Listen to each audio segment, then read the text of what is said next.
we discuss about the important parts of the transformer, about the different types of transformer. Before move on to this EMF equation of transformer, so let's little discuss about the transformer oil. Okay, so what are the before that what are the two types of transformers are available other than core type and the shell type transformer? Students, are you there?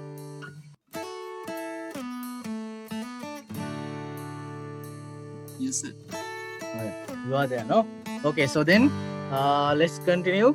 For you can understand, I think you are familiar with there are two type of transformers other than these two. Okay, so basically this is this classification we discussed is earlier is only based on the shape of the core and the windings. Okay, so if we consider about the insulation, we can classify the transformers into two categories. No, so one is oil cooled transformers and other one is dry type transformers. Okay, so in oil insulation transformers, the basic insulation media is the transformer oil.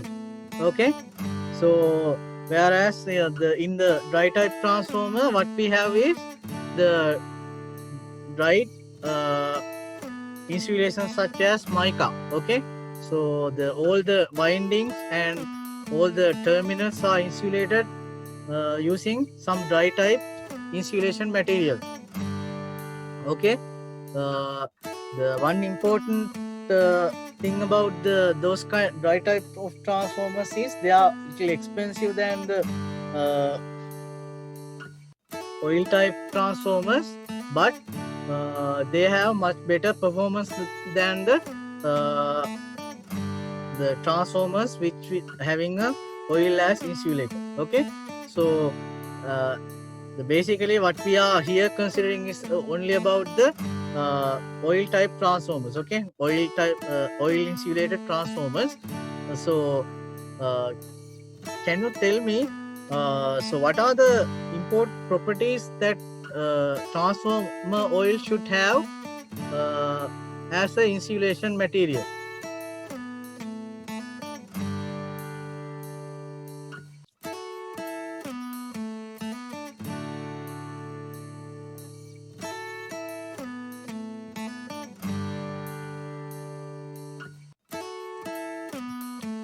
Can anyone of you tell me Oil. what are the properties of the transformer oil that should have? High breakdown voltage. Yeah, it should definitely need to have a high breakdown voltage. So then, so what is the purpose of having such transformer oil? So one purpose is to insulate the terminals and connect electrical connections. Okay, so what is the other purpose of transformer oil? Cooling. High Definitely. cold. Yes, it acts as a cooler as well. Okay, coolant as well. Therefore, the whatever the transformer oil material, it should have a higher thermal conductivity and they should not be inflammable. No. Yeah. Yeah. So those are the main properties. Yeah. I can't hear you. What do you tell? What? Huh? Okay, those are the main properties of the transformer. Dielectric strength. Huh? What about the dielectric strength? Yeah, it should have a very high dielectric strength. Okay, we already discussed that, no? So that is the basic idea because the basic purpose is to insulate those connections. Therefore, it should have a high breakdown voltage. So that is what does it mean by having a dielectric strength. Okay, that means even under very high voltages, it remain as a isolation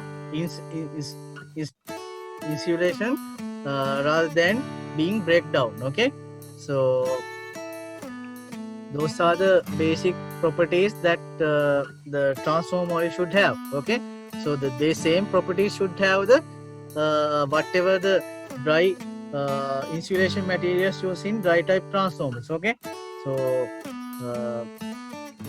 therefore the insulation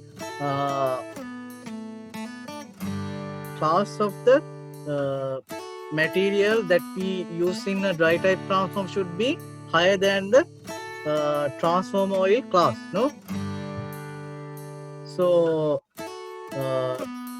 anyone know what does it mean by this insulation class?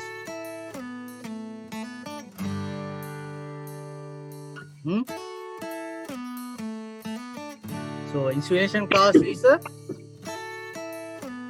again a very important parameter that indicate the strength of the dielectric material under high temperatures. Okay, so there are several insulation classes available, so like A, B, D, okay, S, H, like there the H type insulation material has the highest thermal capability. That means even greater than 150 Celsius, it remain unchanged. Okay, so it is not damaged by the temperatures such as 150 degrees. Okay, so therefore those things you have to understand under this, even though they are not directly in our syllabus, so you have to understand the practical stuff like that. Okay, so there's another important thing here. If you see this in the distribution, this transformer plates, which is insulation levels. Okay, so that indicates the voltage levels that this voltage level withstand capability of the insulation. Okay, so therefore you have to aware about those things as well. Okay, so now it's not time to discuss all those things, so let's move on to the our theory part again. Okay, so those are the practical aspects that you should know about transformers, so we will discuss it more later. So now let's move on to the our theory part. The next part is to derive an equation. Okay, so we already identified that there are induced voltages in the transformer. Okay, so the next question would be, so how we can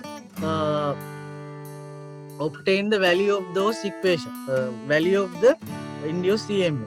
Okay, so we have already discussed the base principle of operation, so and we can clearly see that that operation clearly depends on the Faraday's electromagnetic induction law. Okay, therefore the same law we can apply to found some equation for the induced EMF. Okay, so therefore now let's consider we applying a AC voltage for our primary. Okay, if we apply AC voltage, probably the current also current flow into the primary also become sinusoidal. Okay, if the current is sinusoidal, then flux produced in the core also become sinusoidal. Okay, therefore we can represent the flux waveform as given here in this diagram. Okay, so and suppose the peak value of the current peak value of the flux is 5 m. Okay, so then now we can apply our Faraday's law. According to Faraday's law states that the induced EMF, there will be induced EMF if the conductor is placed inside the time varying magnetic field. Okay, so now clearly you can see our magnetic field is time varying. Therefore, according to Faraday's law, there will be induced EMF. Okay, so further, the Faraday's law states that the value of the induced EMF is given by the rate of change of flux linkage. Okay, so in mathematical form, it is d lambda divided by dt. Okay, rate of change of flux linkage. Okay, the lambda is the flux linkage. So if we consider n number of turn coil, okay, suppose the primary is consists with n turns. Okay, so our flux is phi. If the flux is phi, so we can write this flux linkage as number of turns times the flux, if okay, provided that the flux linkage is 0. Okay, so we can apply that. It implies that flux leakage, okay, not leakage is 0. Okay, so then under the assumption that flux leakage is 0, we can apply flux linkage is number of turns times the flux. Okay, so if we apply it in this equation, you can obtain this equation. Okay, so induced EMF in the primary is equal to number of turns times rate of change of flux. Okay, so now we can, assuming the frequency is higher, okay, frequency is somewhat higher, so we can get the average value of the induced EMF as, okay, so now if you consider this waveform, it is start at 0 and it become peak at the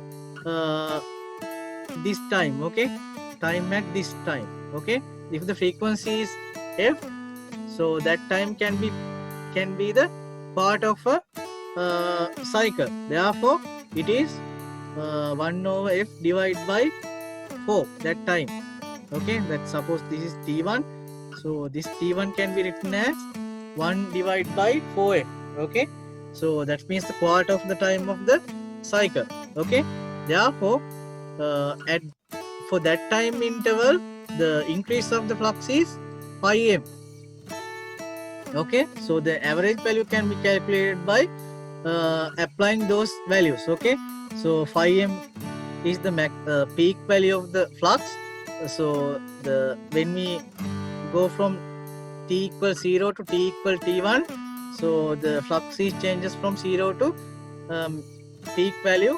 So then the spent time is t1. Therefore 1 over 4f. Okay, from that we can obtain the equation E1 average is given by 4 times number of turns times frequency times flux.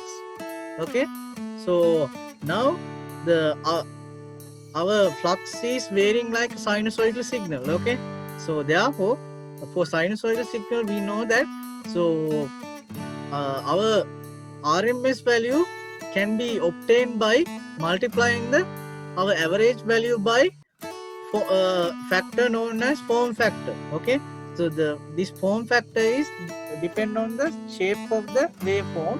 For sinusoidal signal, it is 1.11. Okay, so if we multiply it by that, so you can obtain the RMS. Okay, whatever we have is the RMS value. Okay, these are RMS values. RMS value of induced EMF E1 or induced EMF in the primary is given by 4.44 times number of turns of the primary times frequency of the flux waveform times maximum flux.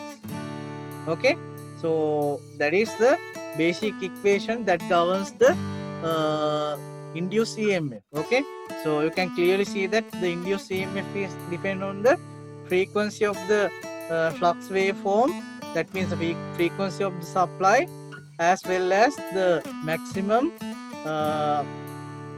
flux in the core. Okay, So if you can maximize the flux, you can maximize the induced EMF. If the induced EMF is higher, so then it is better. Okay, so the same way we can apply the same procedure for the secondary winding as well. Okay, you can use E2 equal N2 times rate of change of flux. Okay, so if you do it, you can again obtain the same kind of equation like this. Okay, those are the basic two equations which governs the induced EMF. Okay,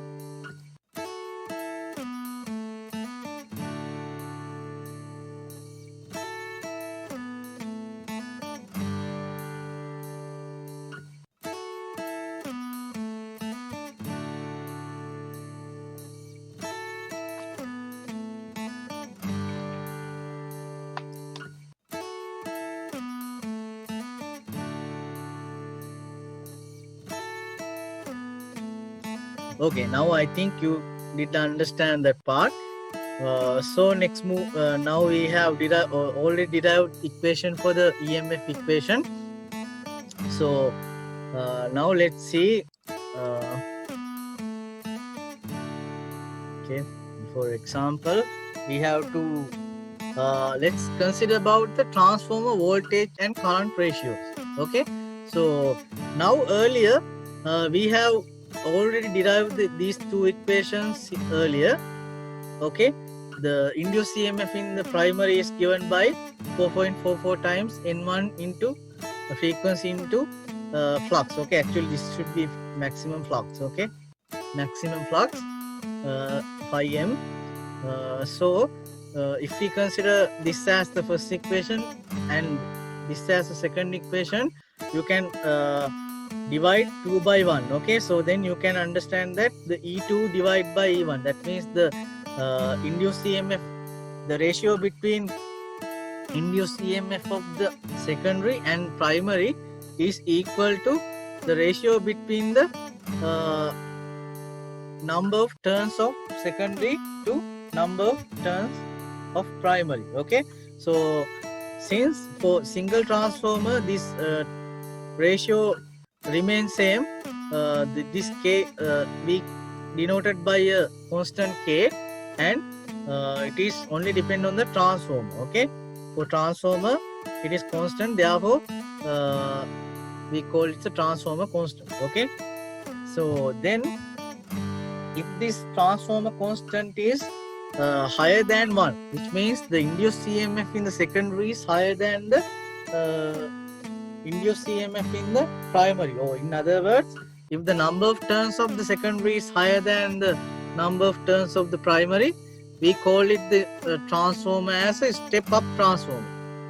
Okay, so if the other way, that means if this ratio is less than 1, which means the number of turns of the primary is higher than secondary, so then we call it the step down transformers. Okay, so if you remember earlier, our generation transformers always should be step up transformers, the power transformers usually step down transformers, and again distribution transformers also step down transformers. Okay, so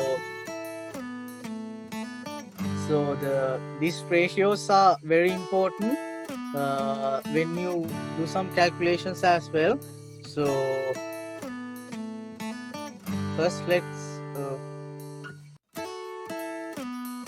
okay, look at an example. Okay, so now I will give you 1 minute or 2 minutes, try this example.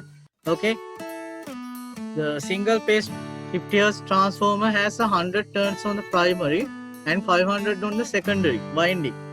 Okay, net cross sectional area of the core is 200 square centimeters.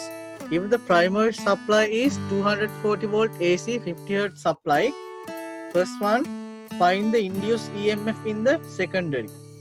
Okay, so the second part, find the maximum value of flux density in the core. Now try to work out this problem.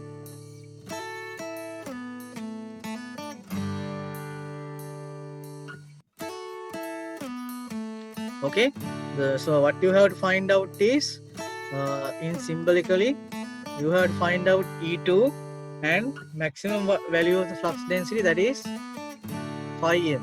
Okay, those things you have to find out. Okay, you are given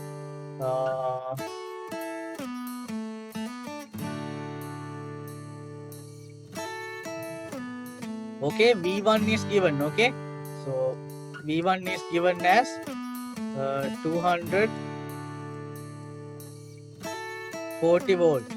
Okay, that is AC. So then you know N1 as 100, N2 as 500,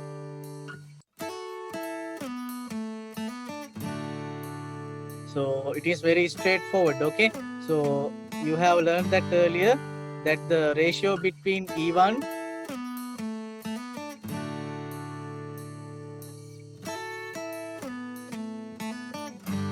okay,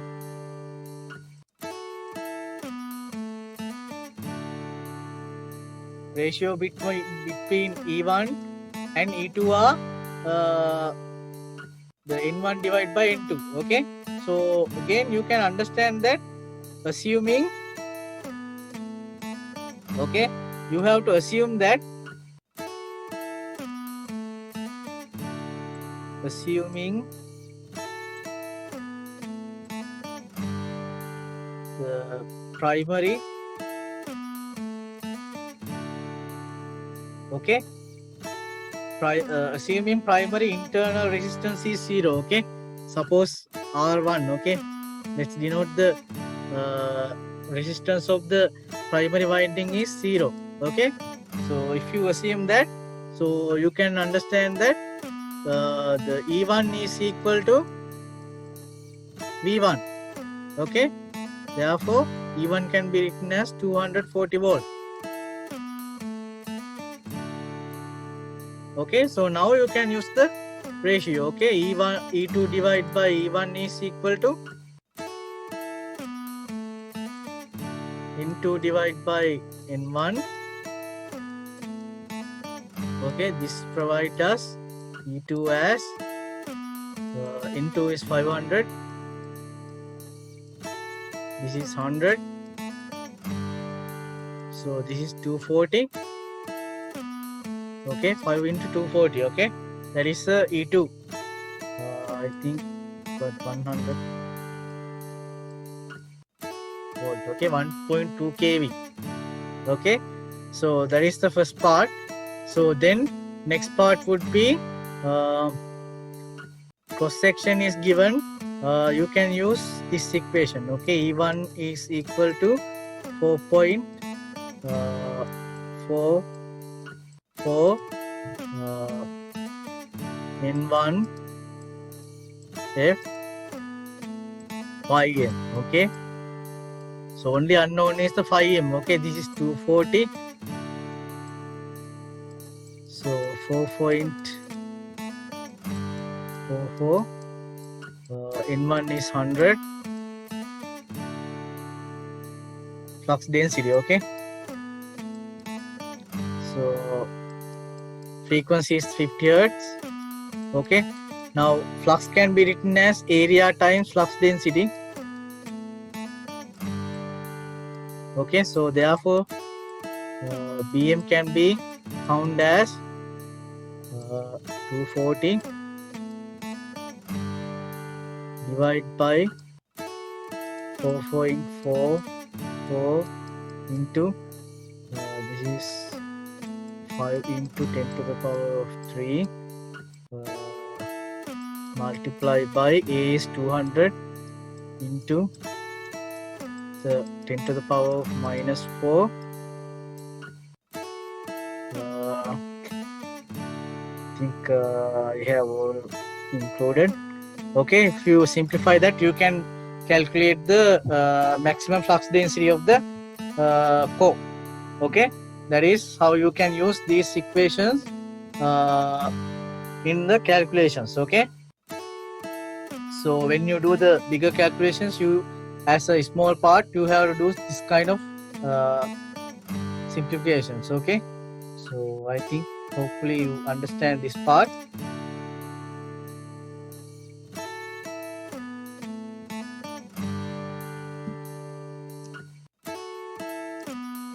Okay, I think you have okay with that.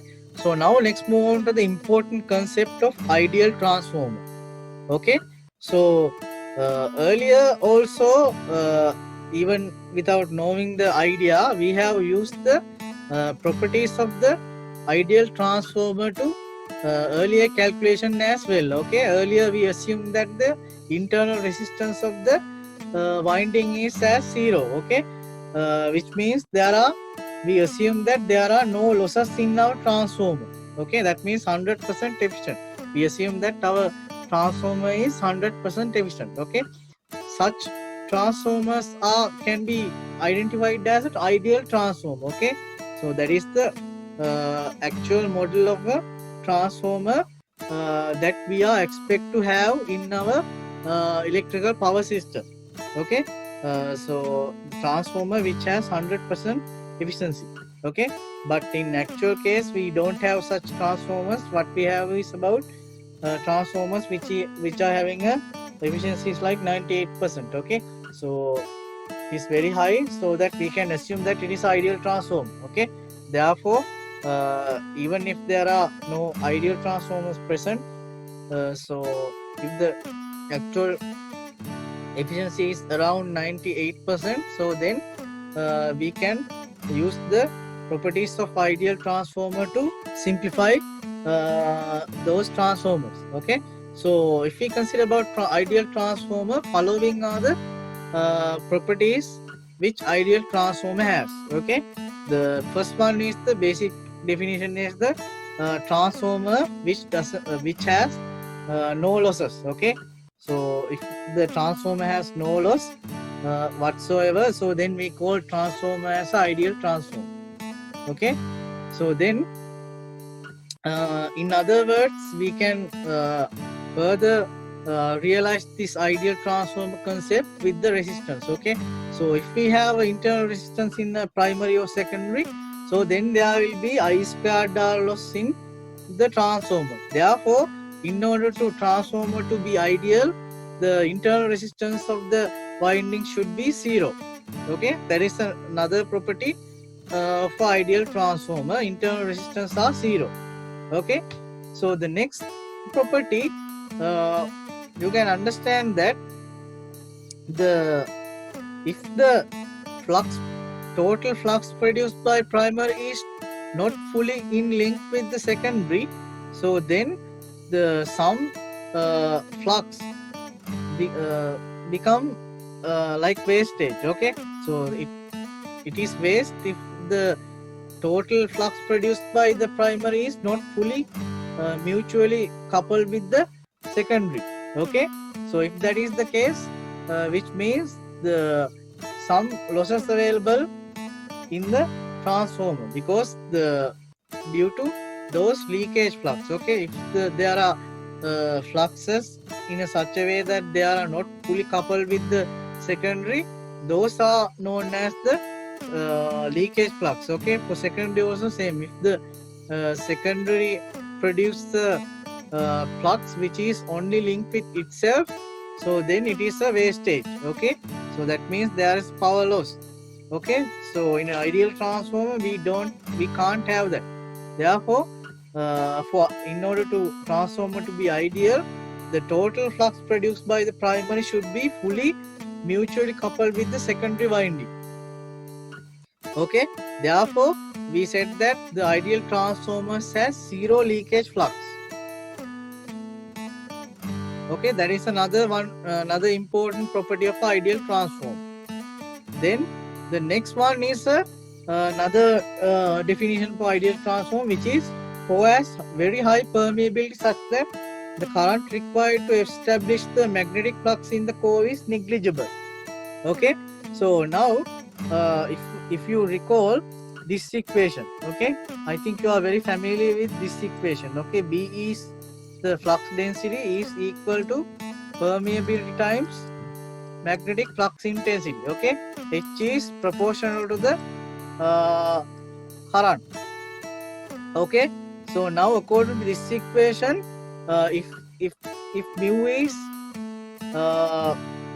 some value, okay, so in order to construct some magnetic flux around the magnetic core, we need to apply some current. Okay, if the permeability is finite, okay, so then there is finite current we need to apply in order to establish the magnetic flux in the core. Okay, so which means we have to initially provide some extra energy to establish the field. Okay, so but in ideal transformer we can't have that because in ideal transformers doesn't consume any energy. Therefore the permeability will be infinite. Okay, so if it is infinite, you can understand that I become zero. I become zero for construct a magnetic field. Okay, therefore there is, what does it mean by this statement? Okay, so this mu is the permeability of the magnetic material. It should be very high. Okay, like infinity. Okay, if it is infinity, the current drawn from the supply to magnetize the core is minimal or negligible. Okay, so therefore we considered it is as another property of ideal transformer. Okay, that the core has a infinite permeability such that the magnetization current is zero. Okay, so therefore so if we consider further about the ideal transformers, since there are no internal resistance present, there are no voltage drops. Okay, therefore whatever the voltage applies to primary should be equal to the induced EMF. Okay, so in the earlier calculations also we assume that no internal resistance, and hence the applied voltage is appeared as the induced EMF in the primary. Okay, so therefore no voltage drops present in an ideal transformer. But in most of the scenarios, our transformers has some internal resistance, and the permeability is not is finite. Okay, so if we consider about the steel or iron, it is high like 5,000 or something like that, but it's a finite value. Okay, therefore no matter what, there will be some magnetization current required at the beginning to magnetize the core. Therefore our transformers are not, we can't consider them as ideal.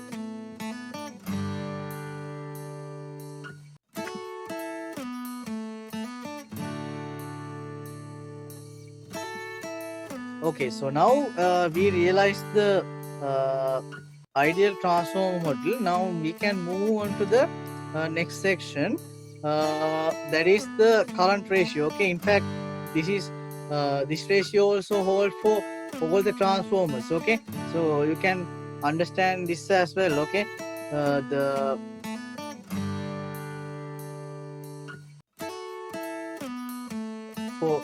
if we consider ideal transformer, we can derive it, but for most of the transformers this property also hold. Okay, so if you consider this kind of transformer as given, okay, so if it is ideal transformer, we can understand that the induced EMF are equal to the terminal voltages, which means for primary the induced EMF is equal to induced EMF is equal to applied AC voltage, whereas the load voltage also becomes the secondary induced EMF. So then since the for ideal transformer are lossless, that means the input power of the transformer should be directly outputted by the output to the load. Therefore, input power equal output power. So input power can be written as V into I1. Okay, so that means it becomes induced EMF times the primary current. That is the input power. So then output power of the transformer, again we can write as V2 I2. That means the terminal voltage times the current. That is the applied power to the load. That is the output. That is, so since V2 is equal the induced EMF of the secondary, we can write E2 I2. Okay, so since both are equal, E1 I1 equal E2 I2. Okay, this equation. Therefore, the current of the ratio between the current of the secondary to primary is equal to ratio between induced EMF of the primary to EMF induced in the secondary. Okay, earlier we learned that E2 divided by E1. Okay, induced EMF ratio is K. Okay, the secondary to primary ratio is K. Therefore, in this in here it is 1 divided by K. Okay, so then for ideal transformer, I2, that means secondary current to primary current ratio also equal to 1 over K. Okay, so again you can use this property in your calculations if the transformer is ideal.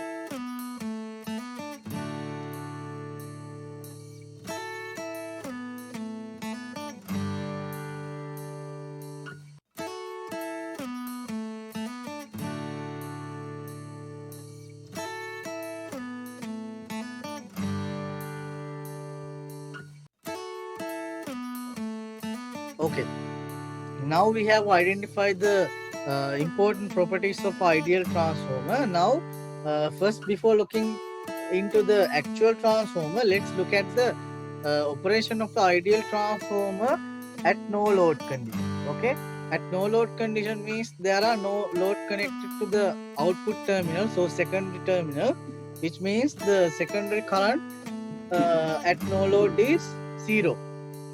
Okay, therefore now as earlier we can use the equations like this. Using the Faraday's law, induced EMF is given by this equation. Okay, we have already come to that. It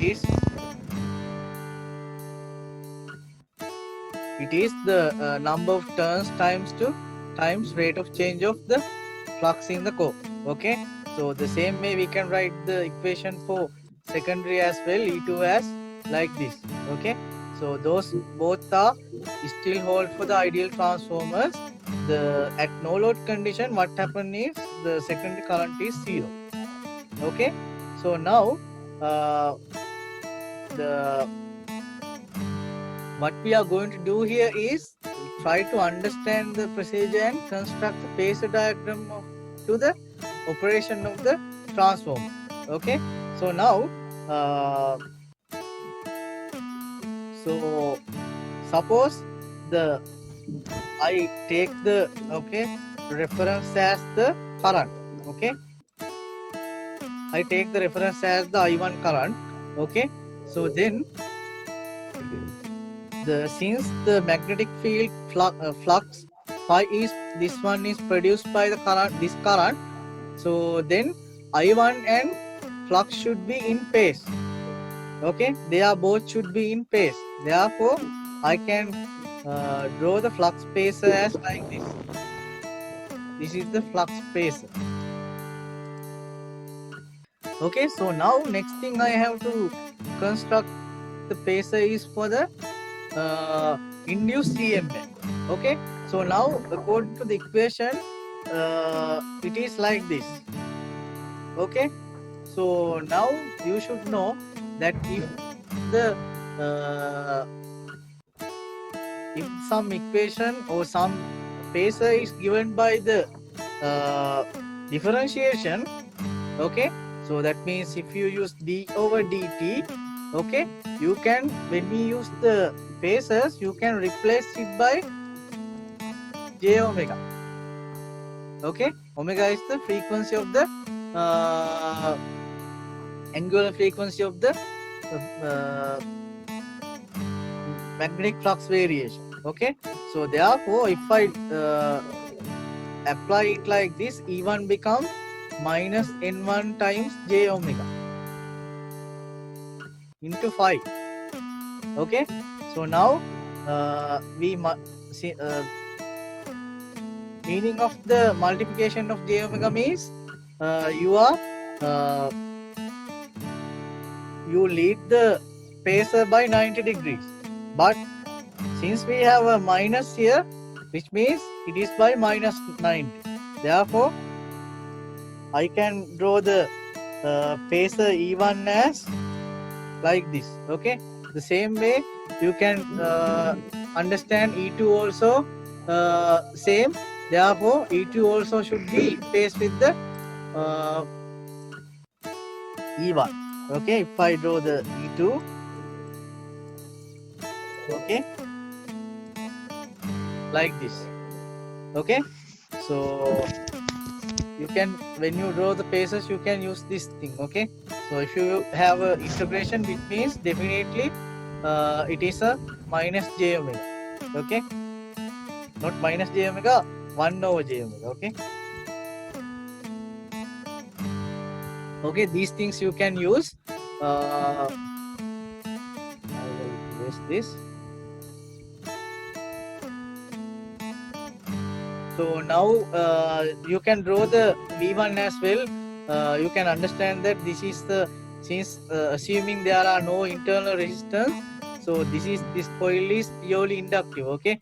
Therefore the applied voltage should be leading by 90 degrees, okay. This is V1, 90 degrees. okay. It is okay with you? I think so, okay. So likewise you can draw the phasor diagram, okay. So this is the phasor diagram as we draw it earlier, okay.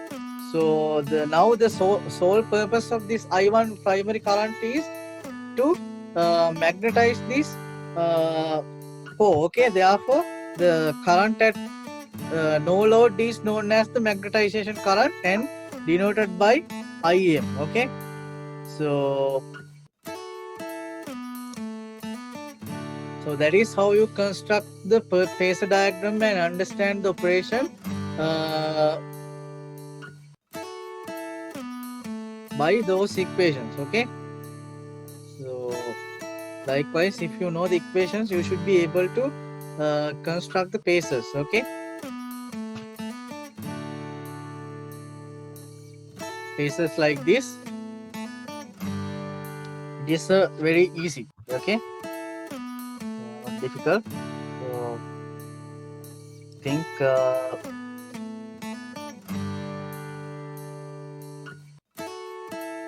okay. Now we know the operation of the ideal transformer under no load condition. Now let's consider the how the actual transformer behave under no load, okay. So the difference here is, in actual transformers we have internal resistance and leakage flux, okay. Therefore earlier the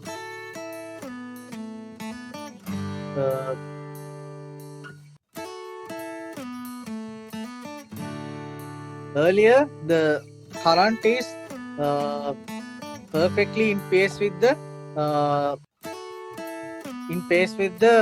flux, okay. However now there are some losses happen in the core as well, okay. There are losses like hysteresis loss and eddy current loss, okay.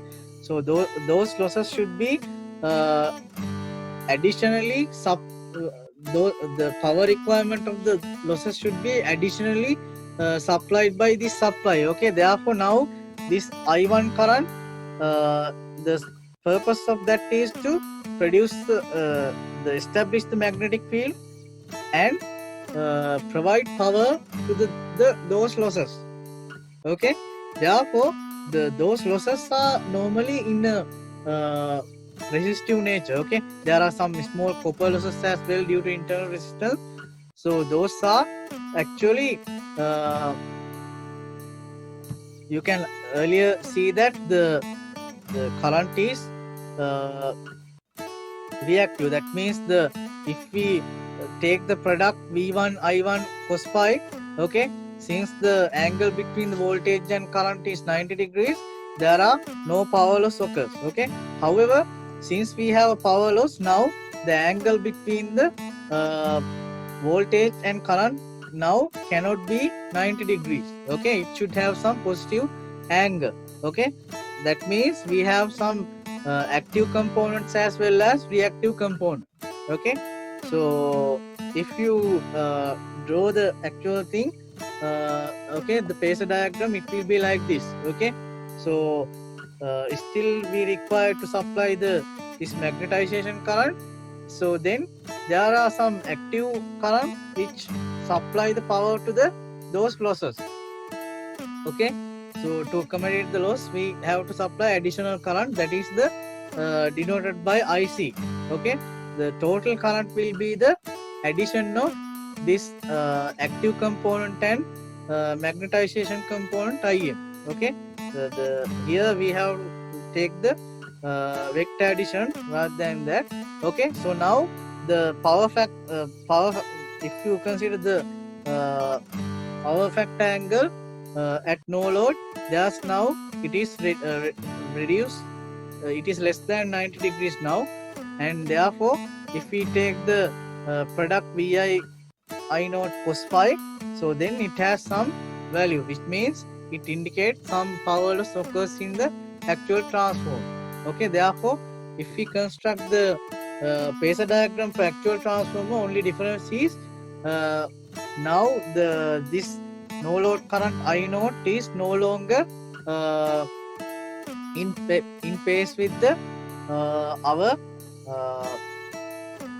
magnetic flux produced. Okay, that is due to additional current drawn from the those losses. Okay,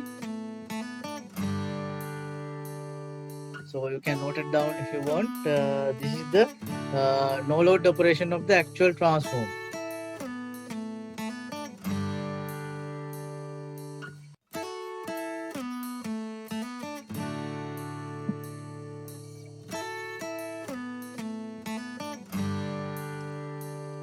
Okay, so then if the power factor angle is phi naught, okay, so you can understand that this is the component, IM is the component which is responsible to establishing the magnetic field around the core, whereas IC is the component of the I naught which is active. Okay, therefore you can understand that in mathematical terms, IN can be written as I naught sin phi naught, whereas IC can be written as I naught cos phi naught.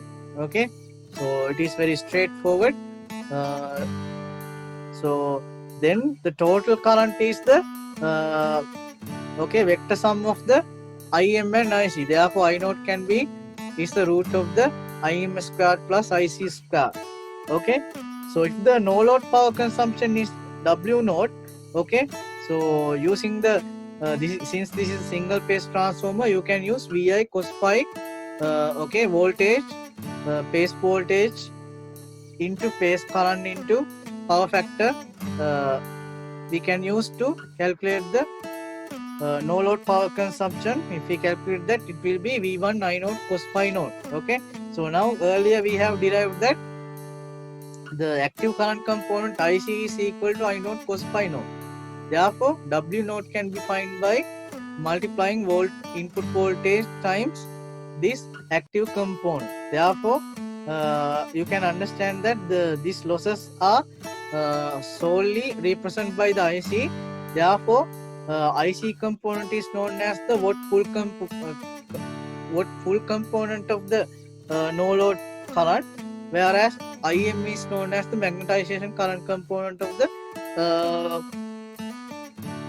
actual transformer no load current. Okay, so those are the things you have to understand. And again, the phasor diagram is same as earlier. Okay, so that is the actual transformer under no load condition. Okay, so then you have some example here. I think you can note it down this example and try it as homework. Okay,